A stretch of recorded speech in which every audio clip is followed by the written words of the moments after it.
श्री गणेशाय नमः।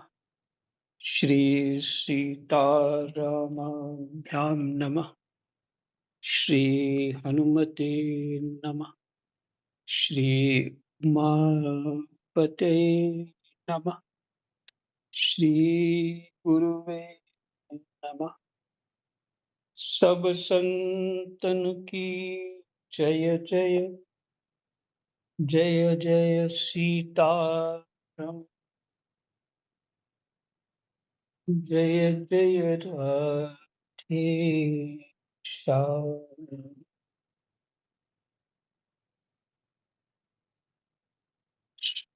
श्रीमद् भगवत गीता जी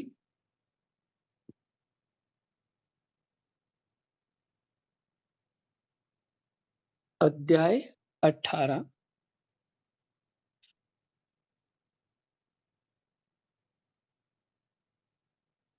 श्लोक संख्या 46 से आरंभ करते हैं।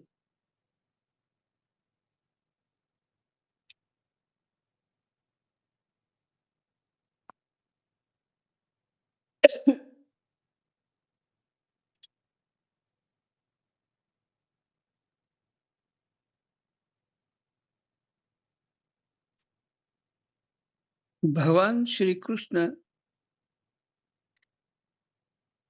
सत्व और रज तम जब गुण जिसके पास जैसा होता है उसकी वृत्तियां, उसके कर्म, उसकी मनोभाव गुणों के अनुसार हो जाते हैं। अर्थात वो अगर तमोगुण और रजोगुण में है तो ठीक से बात को समझ नहीं पाता। तो उसके लिए सत्व गुण विशेष होना चाहिए।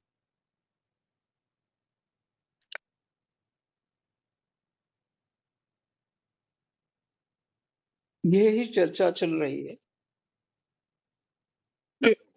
सीता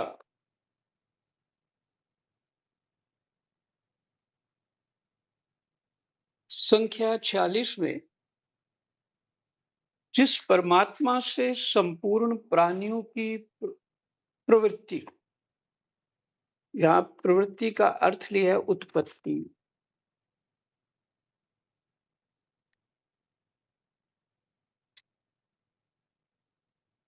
और संपूर्ण प्राणियों की प्रवृत्ति और उसमें प्रवृत्ति में प्रवेश करके फिर जो क्रियाएं, जो भाव है, वो पीछे उस प्रकृति को बल भी तो परमात्मा का ही है। इसलिए प्रवृत्ति में बहुत कुछ आ जाएगा। तो ठीक है, यह उत्पत्ति शब्द महापुरुषों ने लिया है, वही मानना चाहिए। जिस परमात्मा से संपूर्ण प्राणियों की प्रवृत्ति होती है और जिससे यह संपूर्ण संसार व्याप्त है, जिस परमात्मा से संपूर्ण प्राणियों की प्रवृत्ति अर्थात उत्पत्ति होती है और जिससे यह संपूर्ण संसार व्याप्त है, उस परमात्मा का अपने कर्म के द्वारा पूजन करके मनुष्य मात्र सिद्धि को प्राप्त हो जाता है।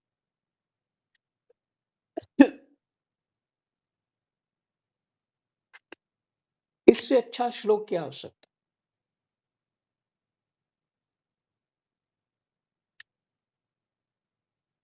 इससे ज्यादा संतुष्टि की बात क्या हो सकती है?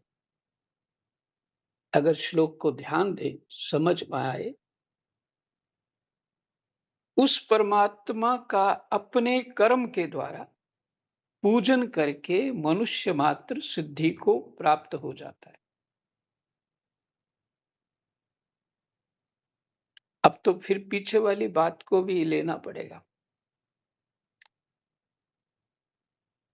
सत्कर्म ही के द्वारा ही परमात्मा का पूजन होता है। दुष्कर्म के साथ तो नहीं हो सकता ना।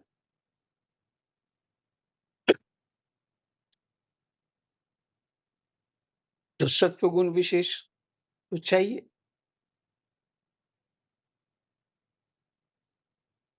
पर इसे स्वामी जी भी कुछ लिख रहे हैं, वो भी पढ़ लेते हैं।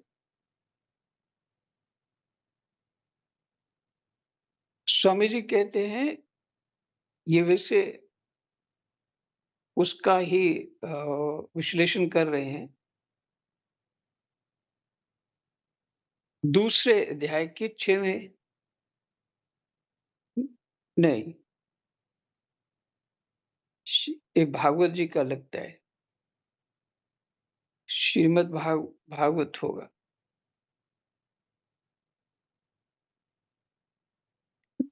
दूसरे स्कंद का 6वां अध्याय 41वां श्लोक।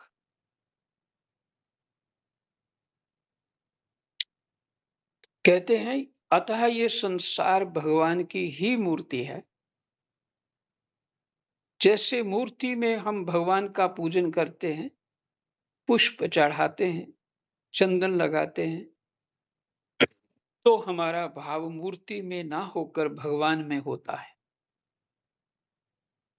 बिल्कुल सही। परमात्म रूप उसको मानने से, भाव करने से तो होगा ना, भगवान में होता है। अर्थात हम मूर्ति की पूजा ना करके भगवान की पूजा करते हैं। ऐसे ही हमें अपनी प्रत्येक क्रिया से संसार रूप में भगवान का पूजन करना है। प्रत्येक क्रिया में।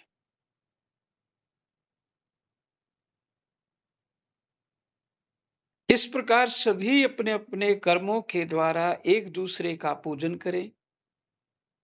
दृष्टि भगवान की तरफ ही हो, ब्राह्मण क्षत्रिय आदि वर्ण की तरफ नहीं।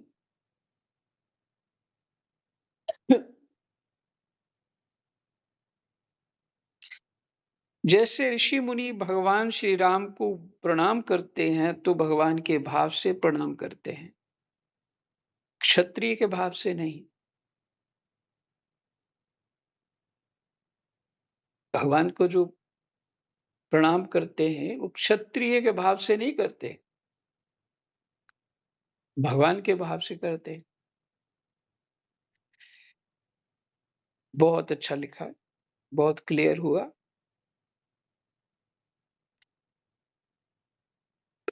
अभी देखिए, अर्जुन को युद्ध का उपदेश हो रहा है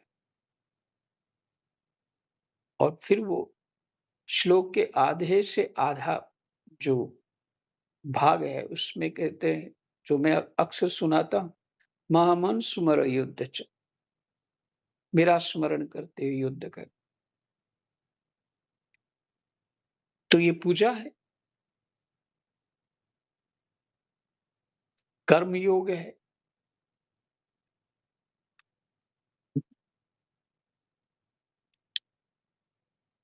फिर से पढ़ के सुनाऊं आपको तो पक्का हो जाएगा।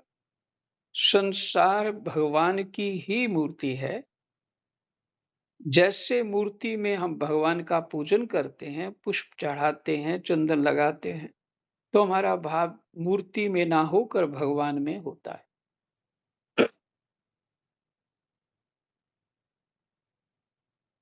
पर इसके लिए कुछ और भी चाहिए। जीवन में संयम चाहिए। आपको पीछे चर्चा हो चुकी है आप सबके साथ कि यदि हम टीवी, फिल्में ये सब देखेंगे, खबरें सुनेंगे, तो क्या होगा? वहां नेगेटिविटी, वहां सब दुष्कर्म ही बताए जाते हैं और इसीलिए लोग देखते हैं कि हम किस तरह से लोग किसी को ट्रैप पे लेते हैं, हम बच जाएंगे और देखते देखते वही रूप हो जाते हैं। जो बुद्धि में आएगा वही करोगे। अब ऐसी देखते देखते उनकी स्थिति ऐसी हो चुकी है, उस संसार को भगवान का रूप कैसे मान पाएंगे?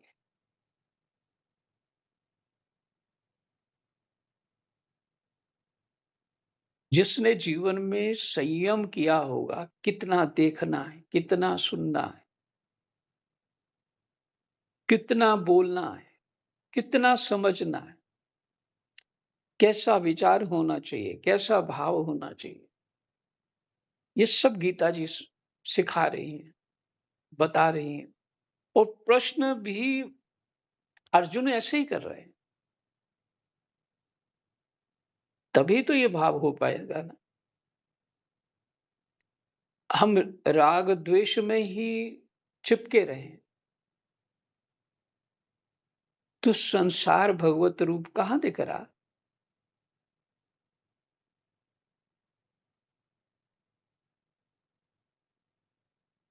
तो हम अपनी बुद्धि से ही विचार करते हैं, अगर संसार की जानकारी नहीं होगी तो हम बेवकूफ हो जाके हो करके दूसरों से द्वारा हाँ, कष्ट पा जाएंगे। इसलिए हम नेगेटिव नेगेटिव जानकारियां मिलती रहती हैं। कारण भी यही होता है, वही रुचि बनती है। पर ऐसा नहीं है।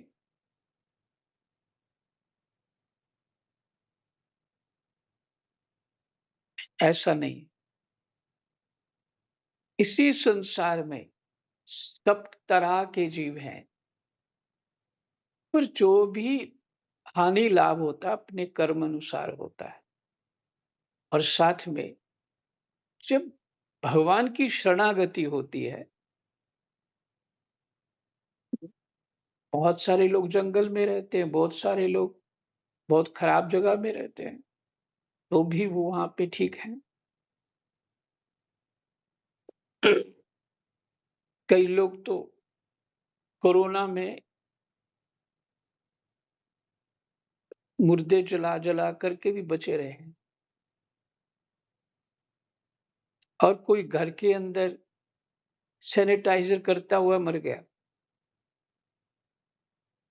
तो वो अपना अपना प्रारब्ध है, क्योंकि पहले से भयभीत है कि कहीं ये ना हो जाए, कहीं ना ये, वो बुला रहा है नेगेटिव। वो जो जो पॉजिटिव होना चाहिए था वो नेगेटिव हो गया, बुला रहा है बीमारी को।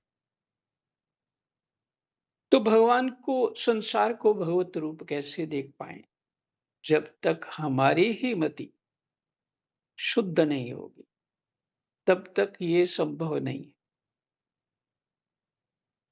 इसलिए कहते हैं कर्मों के द्वारा पूजा करके, कर्मों के द्वारा अपने पद के अनुसार, पद मिला है पुत्र का तो पुत्र के अनुसार जो कर्तव्य करना चाहिए वो करे, पुत्री का पद मिला है तो पुत्री के अनुसार कर्तव्य जो करना चाहिए वो व्यवहार करे। जहां जो स्थिति उसकी आती है वहां वहां वो अपना सच्चाई से पूजा रूप में अपना कर्म करे, सेवा रूप में सद्भावना के साथ।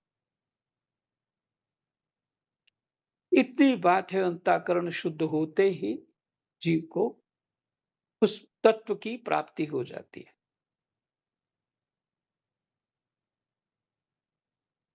पर कुसंग हो तो उसने डरावनी डरावनी बातें तो सुनाएंगे ही ना, बोलो। कुसंग वाले तो फिर ऐसा ही होता है।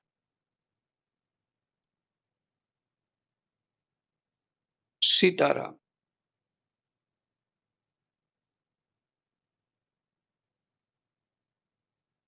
ऐसे ही हमें प्रत्येक क्रिया से संसार रूप में भगवान का पूजन करना है। श्रोता सुनकर वक्ता का पूजन करे, और वक्ता का पूजन जो है कई प्रकार से हो सकता है। ये तो श्रोता के ऊपर निर्भर है। वक्ता सुनाकर श्रोता का पूजन करे, वक्ता सुनाकर श्रोता का पूजन करे, कितनी बढ़िया बात है। बहुत मार्मिक बात है। वक्ता सुनाकर श्रोता का पूजन करे। इस प्रकार सभी अपने-अपने कर्मों के द्वारा एक-दूसरे का पूजन करें। दृष्टि भगवान की तरफ ही हो।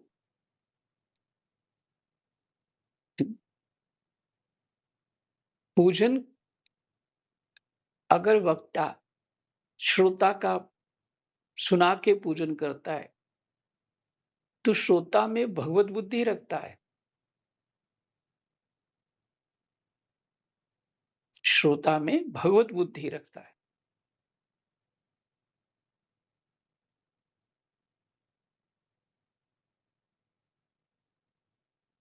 बहुत बढ़िया। दृष्टि भगवान की तरफ ही हो, ब्राह्मण, क्षत्रिय आदि वर्ण की तरफ नहीं।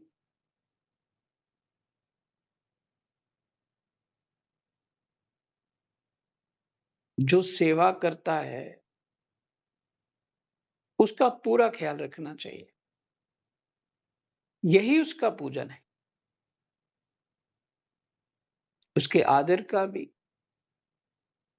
उसकी आवश्यकता का भी पूरा ख्याल रखना चाहिए। यही उसकी पूजा है, यही भगवत पूजा है। देखिए, शास्त्र तो इतने बढ़िया ढंग से कह रहा है, हर बात के लिए। और नेता लोग हमको भिड़ा देते हैं जातिवाद करके। यहाँ तो स्पष्ट कहा है शास्त्र में, स्पष्ट रूप से, कि जो आज ब्राह्मण है ना, वो पहले शूद्र था। जो पहले ब्राह्मण था, आज वो शूद्र है। क्योंकि वो त्रिगुणात्मक माया से ठगा गया। ये माया का खेल है। वो जीवात्मा जीवात्मा का कोई, वो तो सच्चिदानंद है। और प्रकृति अपने जो क्रम में अपना बदलाव करती रहती है, वो होता रहता है। और उनकी जो व्यवस्था की गई है जातियों की, इसलिए एक तो अपने-अपने गुणों में रह करके, जिस गुण वाला होगा वैसा कर्म वो उस ढंग का अच्छा कर पाएगा। उसमें हर चीज का स्किल वैसा ही होगा।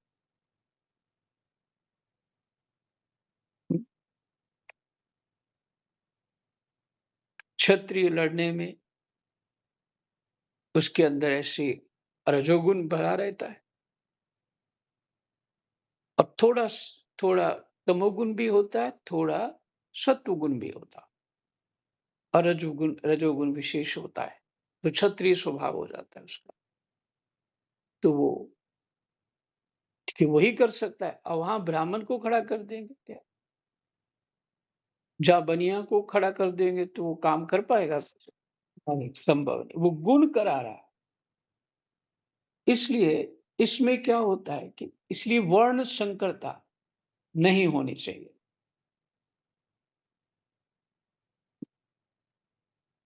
वर्ण संकरता, एक दूसरी जाति में जो विवाह हो जाता है, वो बुद्धि जो है, उसकी जो गुणवत्ता है, उसके विचार की, चिंतन की, क्रिया की, वो सब अजीबोगरीब हो जाएगी।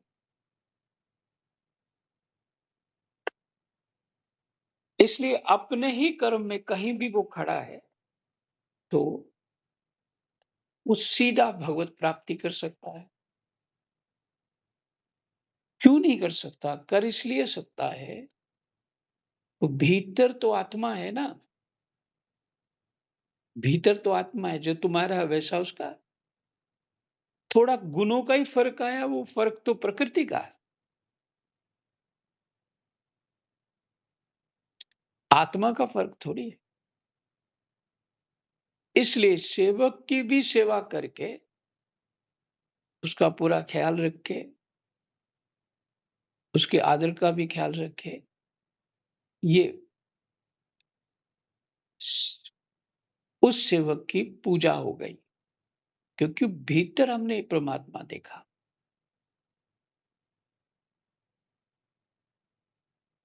इसलिए खाने से पहले उसकी याद आनी चाहिए कि उसने खाया कि नहीं खाया। अच्छे-अच्छे घरों के लोग ऐसा करते हैं, शास्त्र अध्ययन इत्यादि करते हैं, जहाँ स्वाभाविक गुण होते हैं। तो फिर तो बड़ा किस बात का हो गया। तो ऊँची जाति में पैदा होके के अगर बुद्धि तुच्छ रही, तो फिर किस बात की तुम ऊँची जाति वाले हो। वो जाति कोई ऊँची-नीची होती ही नहीं है, सिर्फ गुण अपने-अपने, बस इतनी बात है। और इतनी सुंदरता से शास्त्र ने इस सब मनोरम संसार को, मैं हमेशा अशुभ कहता हूँ, और जब इस तरह भगवत दृष्टि हो जाए तो मनोरम संसार है। भगवत बुद्धि से देखा हुआ संसार जो है,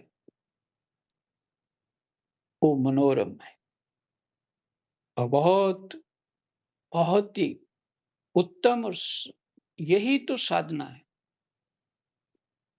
और फिर जिसने, एक बाबा, बहुत सरल से बाबा, उनका नाम था मनोहर दास बाबा। बहुत मस्ती में ऐसे रहते थे, शरीर तो उनका अच्छा खासा था, और कि उन्होंने हाथ में जो डंडा पकड़ा होता, उस समझिए किसी लेंटर के नीचे बल्ली लगानी हो उस तरह का मोटा होता वो। और बुड्ढे थे वो, कम से कम 75 साल के, ऐसे मोटा सा डंडा लेके ही चलते थे हमेशा। तो माला करते रहना एक हाथ से, डंडा भी पकड़ा हुआ। और कभी कथा सुनने जा रहे हैं, कहीं कुछ वृद्ध हो गए हैं, लेकिन उनका स्वभाव ऐसा था। तो कभी कभी अपने यहाँ आते थे, तो बाबा से पूछा, बाबा कोई भगवत संबंधी बात सुनाओ। ऊंचा सुनते थे, जोर से बोला, ठीक है, हाँ हाँ ठीक है। तो बोले, जिसको इत सेवा उसको उत सेवा, जिसको इत सेवा उसको उत सेवा। देखिए, मर्म की बात तो कह दी। यही वो बात कह रहे हैं भगवान, कि जिसने भगवत बुद्धि से यहाँ संसार को देखा, भगवत रूप से अपने कर्मों के द्वारा सेवा की, जिसने यहाँ देखा, जैसी मति है वैसी ही तो गति होगी ना।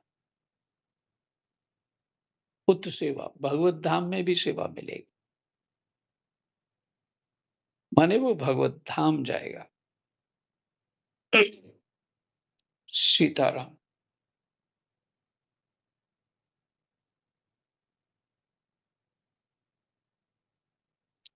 स्वामी जी का थोड़ा और है, उसको भी सुना देते। पूजन में मुख्य भाव ये रहना चाहिए कि सब कुछ भगवान का और भगवान के लिए ही है। जैसे गंगा जल से गंगा का पूजन और दीपक से सूर्य का पूजन करते हैं, ऐसे ही भगवान की वस्तुओं से भगवान का पूजन करना है। इस प्रकार भगवान का पूजन करने से संसार लुप्त हो जाएगा। संसार तो राग द्वेष में है, तो यहां भगवती बुद्धि कर ली तो संसार लुप्त हो गया, फिर तो यही धाम बन गया।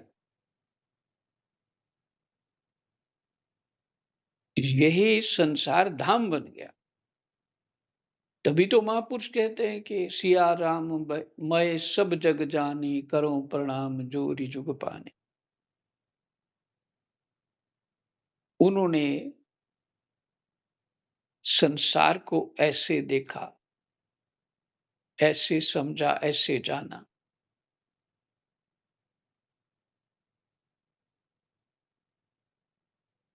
इस प्रकार भगवान का पूजन करने से संसार संसार लुप्त हो जाएगा और एकमात्र भगवान रह जाएंगे, अर्थात सब कुछ भगवान ही है, इसका अनुभव हो जाएगा।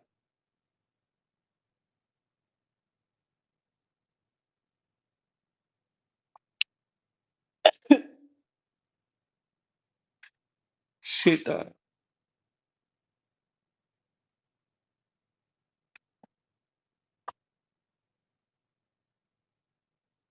श्लोक संख्या 47।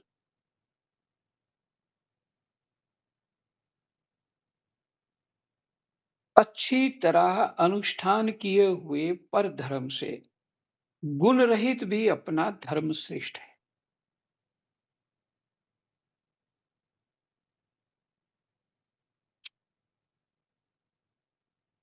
कारण कि स्वभाव से नियत किए हुए स्वधर्म रूप कर्म को करता हुआ मनुष्य पाप को प्राप्त नहीं होता।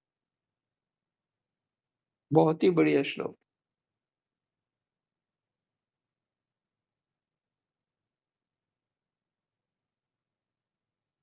अच्छी तरह अनुष्ठान किए हुए पर धर्म से, कर्तव्य तो तुम्हारा कुछ और है और तुम कह रहे मैं ऊंचा धर्म का पालन कर।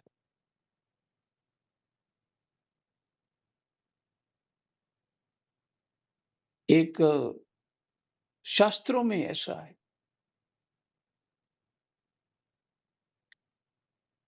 कि कुछ जातियों को सन्यासी नहीं होना चाहिए। उसमें शंकराचार्य जी अच्छा विश्लेषण करते। क्यों नहीं होना चाहिए? इसलिए कि उनको अपने ही कर्तव्य कर्म करके उस तत्व की प्राप्ति हो सकती। लेकिन पर धर्म क्या है? ब्राह्मणों का धर्म पकड़ लेंगे, सन्यासी हो जाएंगे, दूसरों से पूजा कराएंगे इत्यादि। और अपने आप को, क्योंकि उतनी बुद्धि नहीं, उतना ज्ञान नहीं, अपने आप को महान मान लेंगे, हो गया गड़बड़। अहंकार बढ़ जाएगा, रजोगुण तमोगुण प्रवेश कर जाएगा।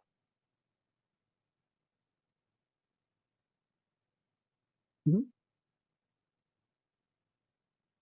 और सन्यास तो कुछ और है। अपने, देखिए, गहरा चिंतन होगा ना।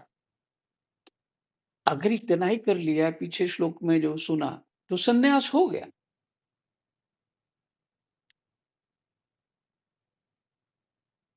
बात को समझना चाहिए। सन्यास हो गया। त्याग को ही तो सन्यास कहते हैं। और मैंने सेवा कर दी अपने कर्तव्य कर्मों के द्वारा, तो सन्यास का भी तो यही फल है। लेकिन मैं उस स्थिति में रहूंगा, पर धर्म को पालन करूंगा। इसमें बहुत लंबा व्याख्या हो जाएगी, इसलिए इसको पीछे हो चुकी है, इसलिए इतना ही रखते हैं। अच्छी तरह अनुष्ठान किए हुए पर धर्म से गुण रहित भी अपना धर्म श्रेष्ठ है। उसी से कल्याण होगा। जहां भगवान ने मुझे जो स्थिति दी है, वैसा ही उसी उसी कर्म को अच्छे ढंग से कर दूं, बस भगवत बुद्धि से कर दूं, पूर्ण मन बुद्धि से कर दूं, अच्छे भाव से कर दूं, अच्छे विचार से कर दूं। कारण कि स्वभाव से नियत किए हुए स्वधर्म रूप कर्म को करता हुआ, जहां तुम उत्पन्न हुए हो, तुम अपने स्वभाव के कारण वहां आए हो। उस स्थिति में तो तुम्हारे लिए वही नियत कर्म है। उस नियत कर्म करते हुए फिर स्वधर्म का, वही स्वधर्म है तेरा। कर्म को करता हुआ मनुष्य पाप को प्राप्त नहीं होता। स्वामी जी की व्याख्या है, स्वधर्म रूप कर्म को करने से पाप बन तो सकता है, पर लग नहीं सकता। पाप बन तो सकता है पर लग नहीं सकता। देखिए, प्रारब्धवश कोई कसाई है तो उसको पाप तो बन रहा है पर लग नहीं रहा है। दूसरा दृष्टांत ये है, कोई फौजी है, हम्म, तो उसका कर्तव्य क्या है? जो उसके अफसर लोग आज्ञा दें वही पालन करना। किसी को मार रहा है तो उसको पाप नहीं लग रहा।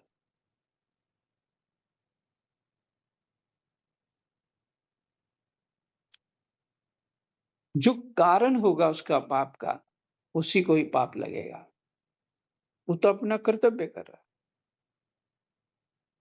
क्योंकि पाप लगने में मुख्य कारण भाव है, द्वेष से, ईर्ष्या से, हाँ, जलन से, या अपनी ही दुष्टता से दूसरे की हत्या कर रहे हो।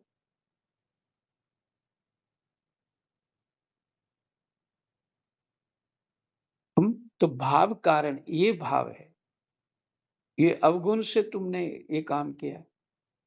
और भाव अच्छा है कि मैं सेवा कर रहा हूं, तो भाव से पाप लगता है, क्रिया से नहीं लगता। इसलिए जहां जो खड़ा है वो अपने भाव को ठीक करे, समझ करके अपने भाव को ठीक करे। क्रिया जैसी करनी पड़ेगी वो करनी ही पड़ेगी। पाप क्रिया से नहीं लगता, प्रत्युत भाव से, अर्थात स्वार्थ और अभिमान आने से लगता है, क्रिया से नहीं।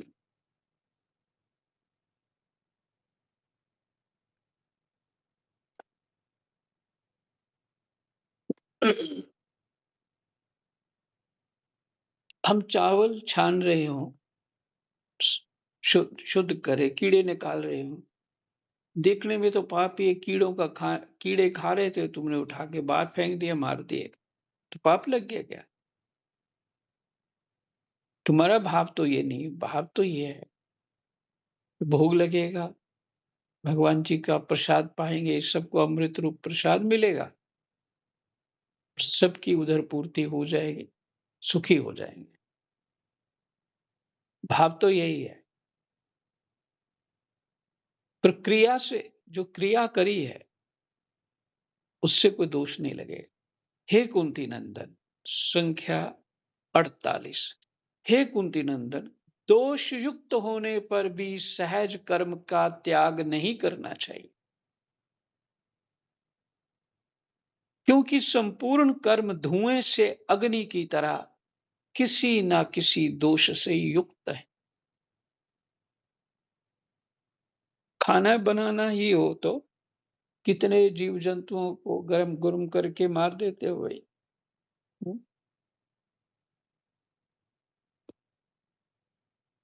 संपूर्ण कर्म धुएं से अग्नि की तरह किसी ना किसी दोष से युक्त हैं ही।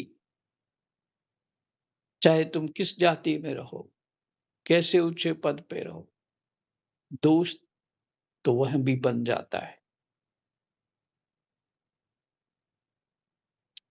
बहुत बड़े तुम कुछ और बन जाओ, ऋषि मुनि बन जाओ, तो भी दोष वहां बहुत सारे। जब तक जीव प्रकृति में है तब तक ये होता रहे।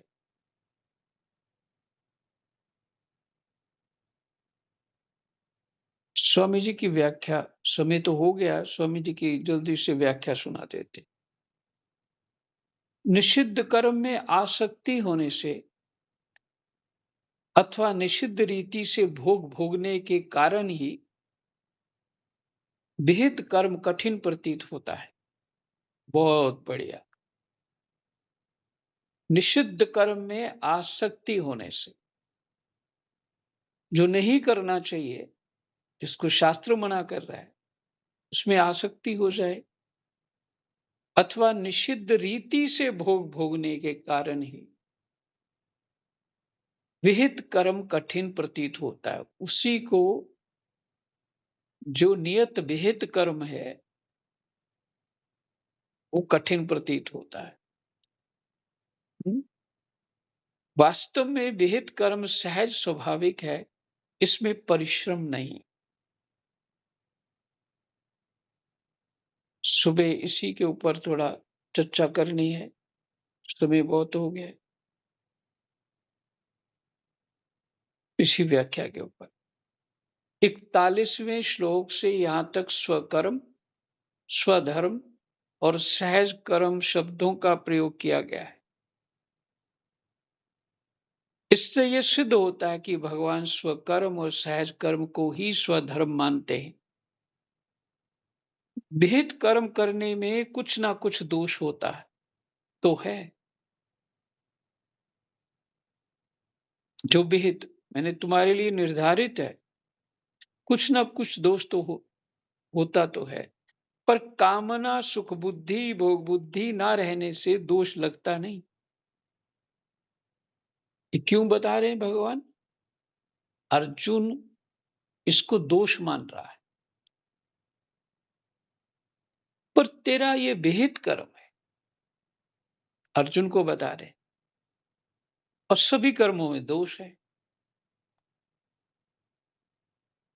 इसलिए युद्ध कर। तात्पर्य की दोष लगना या ना लगना कर्ता की नियत पर निर्भर है।